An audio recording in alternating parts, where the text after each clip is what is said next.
Today, we're jumping into a literary movement that decided to stop just imagining the world and instead start showing it exactly as it was. This is all about literary realism. So let me ask you this. Have you ever been so deep into a story that it felt, well, more real than your own life?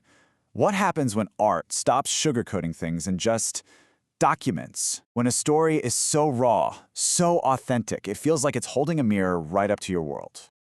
Well, that exact feeling, that urge to capture pure, unfiltered reality, that was the spark that ignited a full-blown literary revolution back in the mid-19th century. It was a movement that decided to trade fantasy for facts and romance for, well, reality. The mission here was pretty simple, but for its time, it was absolutely radical. The idea was to write stories that were clear, factual, and really true to the messy psychological drama of ordinary people. It was all about showing life, warts and all. This whole new way of looking at the world, it first got its start in France, right around 1850. But an idea this powerful couldn't be contained. Within just a decade, it spread like wildfire to Russia, and by the 1870s, it was booming all across England and the United States, completely changing the game for the novel wherever it landed. So how in the world did these writers pull this off? How did they make their stories feel so profoundly real? What was their secret sauce? Come on, let's take a peek inside the Realist toolkit and see what techniques they mastered. Okay, so the Realist toolkit was all about the details, the little things. They zeroed in on deep psychological portraits, showing not just what people did, but getting into the nitty-gritty of why they did it. Their settings were described with almost photographic precision, and the dialogue, it was written to sound just like how people actually talk. And all of this was delivered with an objective, almost scientific voice that made the whole world feel completely immersive and true. Now, a movement this big needs its champions, right? And this new, grounded style of storytelling was led by some of the most iconic, just brilliant authors in all of literary history.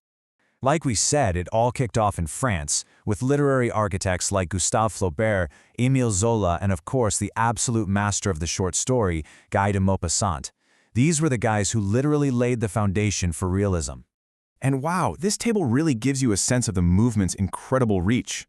I mean, you head over to Russia, and you have absolute titans like Tolstoy and Dostoevsky just diving headfirst into the human soul.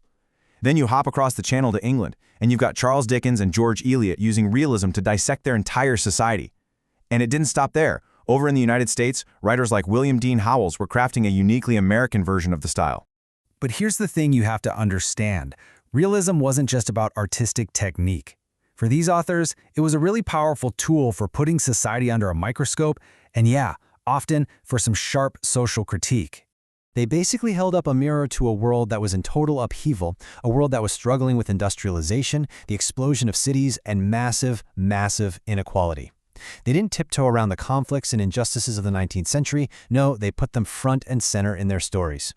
And this is just so crucial. This was literature with a purpose, Writers like Charles Dickens used their novels to drag the brutal, often hidden realities of the poor in industrial cities out into the light, forcing their readers to face the human cost of all that progress. And that sharp analytical focus wasn't just pointed outwards at society. Oh no, it was turned inward too. With this incredibly unflinching honesty, they started dissecting the most intimate parts of our lives, like the super complex dynamics of marriage and family. So really, whether it was the chaotic, anonymous streets of London, the deep moral struggles of one person's soul, or that huge gap between the rich and the poor, no subject was off limits. The goal was nothing less than to capture the entire human experience. So as you can imagine, the impact of this revolutionary search for truth went way beyond the pages of a book. It created these ripples that would end up changing the art world forever. The ideas that drove realism were just too big to stay contained in novels. This new demand for authenticity quickly started to ripple outwards. It completely transformed the theater, and it even inspired a whole new generation of painters. So on the stage, you had playwrights like Henrik Ibsen over in Norway and Anton Chekhov in Russia who just threw out all the old, cheesy melodrama. They brought the real problems and the real speech patterns of the middle class into the theater, which made it way more immediate and relevant to the audience's own lives. And this intense drive for objectivity, it also sparked these more extreme offshoots, like naturalism. This was championed by Émile Zola. And the naturalists kind of saw the author as a scientist, just coolly observing and documenting how things like genetics and your environment decided your fate.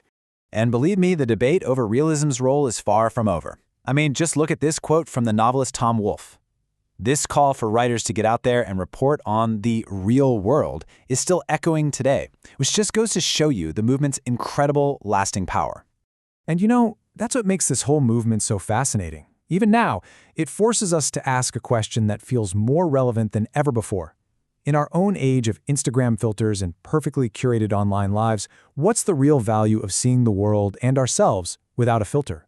What do we actually gain when we embrace an unfiltered reality?